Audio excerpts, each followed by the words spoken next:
Good evening, everyone. Time for another silver update. Now, there's a rally going on after hours right now. In silver, we had that very bizarre smackdown. Really not so bizarre because we get these all the time. But silver was rallying, looking strong. You can see about ready to challenge 1750.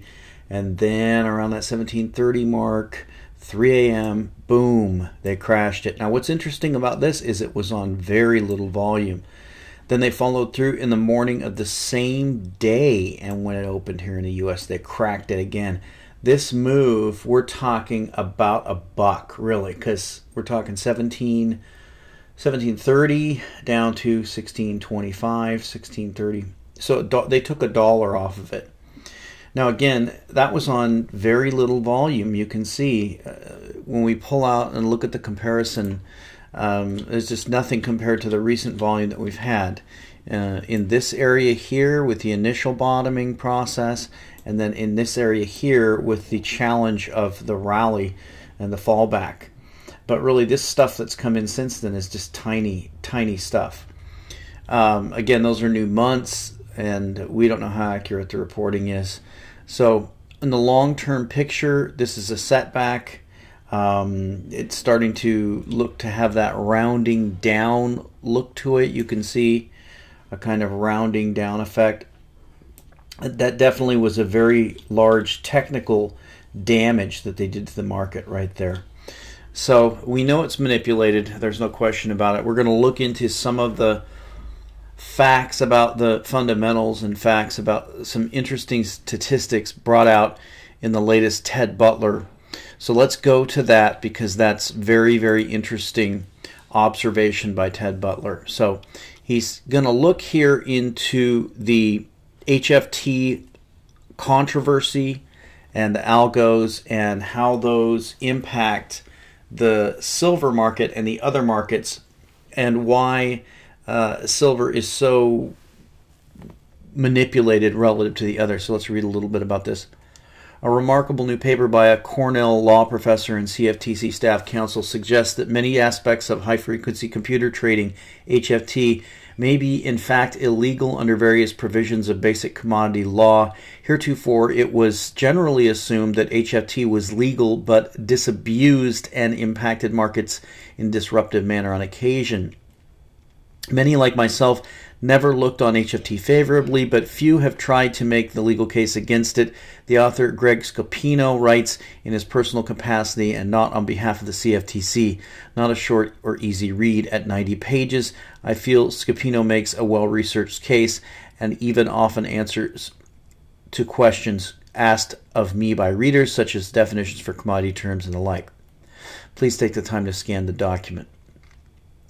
There are many points to draw from this paper, and I'll offer my most salient takeaway. By looking at what is accepted by everyone as legally appropriate activity within a different perspective, the activity can instead look highly inappropriate and even illegal. Scopino looked at HFT not through the universal perspective of something that's here to stay and that we must get used to it, to looking at it through an interpretation that it might violate existing law.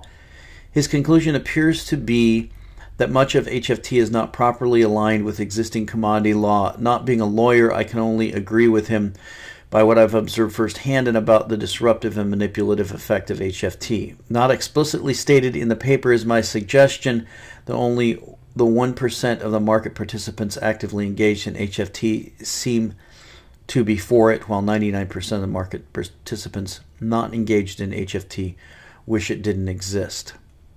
Now I'm going to get to the heart of the matter here. I'm just going to skip some here and get down to the silver thing.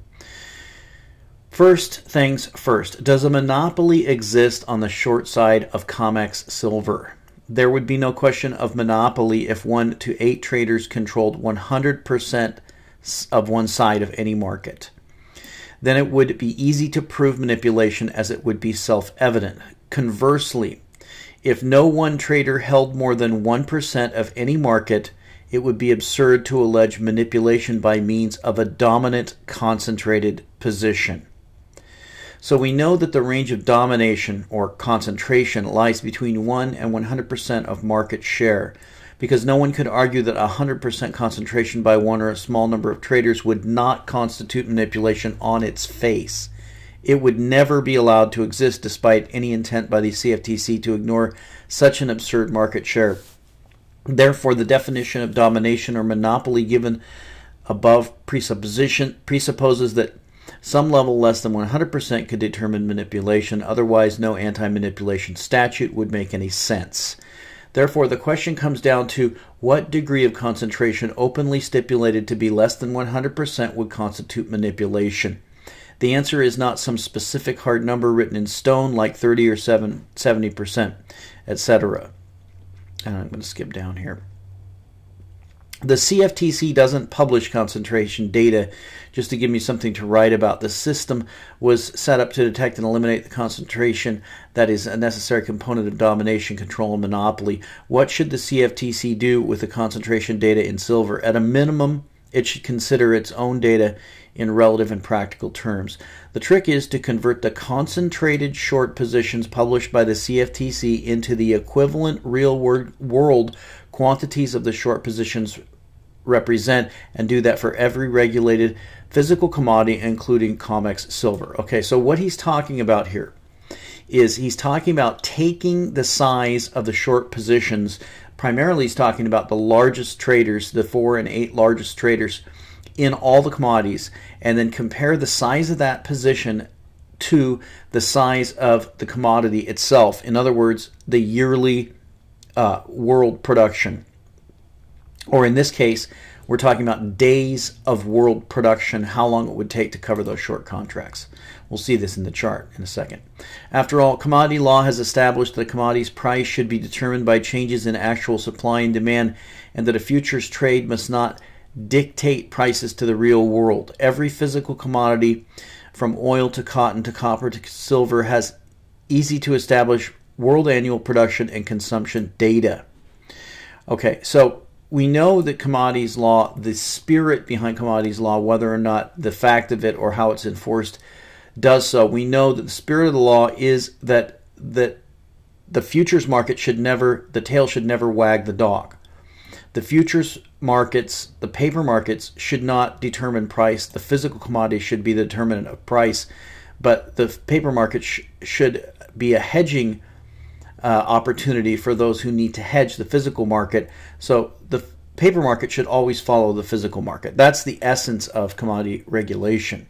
Now he says, by converting the concentrated short positions of the 4 and 8 largest traders in every regulated commodity futures market to what that represents in terms of actual trading days of world production, this normalizes the data in a reasonable and practical manner that allows an apples versus apples comparison for every commodity. Now here is the chart, and this is a critical chart here. You can see here are the commodities. We've got oil, wheat, copper, corn, cotton, sugar, soybean meal, soybean oil, coffee, cocoa, gold, platinum, palladium, and silver. And look what we have here. Silver is the highest, and really by a long shot. Palladium is the only one that comes close. You can see as far as gold, silver is 3 times larger. Now what do these bars represent? Again, these represent the days of world production required to cover the short contracts. So the green is the 8 largest traders, and the red is the 4 largest traders. So if we take the 8 largest traders of silver, it takes nearly, or just about a year, a half a year of world supply to cover the shorts. Now, if you look on the other side here with crude oil, you've heard a lot of stories recently about the crude oil contract and how it's manipulated and how it's algos and HFT and all this stuff. Well, look at that. There's absolutely no comparison. This number on this chart is around 3. This is 150. So we're talking about silver is 50 times more manipulated than oil. If that's the case, if it's the case that oil is manipulated and silver is manipulated, then silver is manipulated 50 times more if we go by this statistic of the largest traders and how many days of world production it takes to cover those shorts. Now, I wanted to look at a comment that was on Zero Hedge that was on this article about silver being crushed by heavy volume as crude slides back below $52. That's also about crude and silver. And I wanted to address this comment. You can see this comment by B. Shirley, 1968, says, silver's commodity classification and usage makes it more vulnerable than gold to the current and increasing deflationary pressures. Dollar goes higher for a little while longer and all of the usual effects from the cause are in play. The problem is that the whole trade and its direction could do 180 overnight based on a variety of possible scenarios. Hard to trade these short-term events. Little guys need to stay focused on the inevitable collapse that will eventually occur. Due to deflationary pressures, I expect a lot of things other than food, energy, transportation, and other necessities like electrical and plumbing to get a lot cheaper from here, especially at the industry level. Peak debt in this world economy of debt means peak for a lot of other things. So that's the comment. Now here's my reaction. This is my handle on Zero Hedge 50 Bagger. This is my reaction to the comment. Silver's commodity classification and usage makes it more vulnerable than gold to current and increasing deflationary pressures. And I say hogwash. It is not silver's use as a commodity that weakens its price. That can only add to its price. It is silver's lack of use as a monetary asset that causes this. The 750 million ounces mined every year has a value of $12 billion at current prices. That is peanuts. It is price suppression, plain and simple. Don't be fooled. So you have to understand his argument here. His argument is the fact that silver, unlike gold, has this large commodity component. That means when the economy slows down, then silver is more vulnerable than gold. Now, that argument is only valid if silver is just a commodity. But silver isn't just a commodity. Silver is a monetary metal. So the issue is how much of the silver is used as a monetary asset and how much of the silver is used as a commodity. And this is the essence, this gets to the heart of the manipulation and why they're doing it. Part of the reason that they had to demonetize silver was because silver was so necessary for industrial demand and they wanted to suppress its price and give them a cheap commodity. But also they had to convince people that it's not a monetary metal so that people wouldn't stockpile it, because if enough people stockpile it, like the figure that I gave you there, $12 billion, that's all that it costs to buy up 1 year's world supply of silver. And that's obviously not going to be available because 500 million ounces of that 750 million ounces goes straight into industrial demand. So that's the essence of the argument. Now let's put these two arguments together. Let's take a look again at this chart here from Ted Butler. Now, we're supposed to believe that silver is this commodity. And because it's primarily a commodity, its price is impacted by deflationary pressures. Things like the Baltic dry slowing down, indicating that economies are slowing. China's slowing down. People running out of money and going into a recession, not being able to buy all the gadgets. If that's the case, if it's the case that silver goes down because the economy slows down, then why is silver the most shorted commodity by the large shorts? That doesn't make any sense at all. If silver were going down because its decrease in use as a commodity because the economy is slowing, there would be no need to have all of these large concentrated short positions shorting silver. So that's not why silver is going down.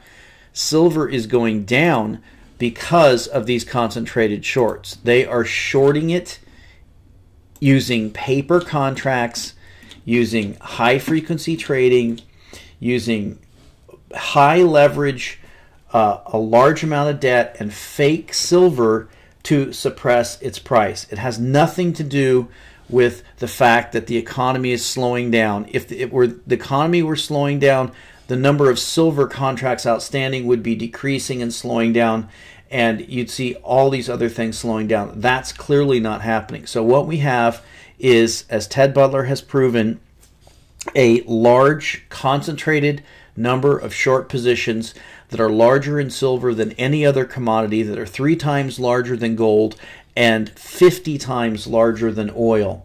And to make the argument that silver is going down because there are deflationary pressures, the manipulators are using high-frequency trading and algos to attack the price of silver so that they can make the argument that it's not a monetary metal, so you won't invest your money in it because they know that it is their Achilles heel and this is their last straw. They have to convince the public that silver is not their Achilles heel, it's not a monetary metal, because if the public ever decides to buy it in mass, that $12 billion is nothing. There won't be nearly enough silver at even 10 times the price where it currently is for the people to get it, and that's why they have to convince them that it's not a monetary metal.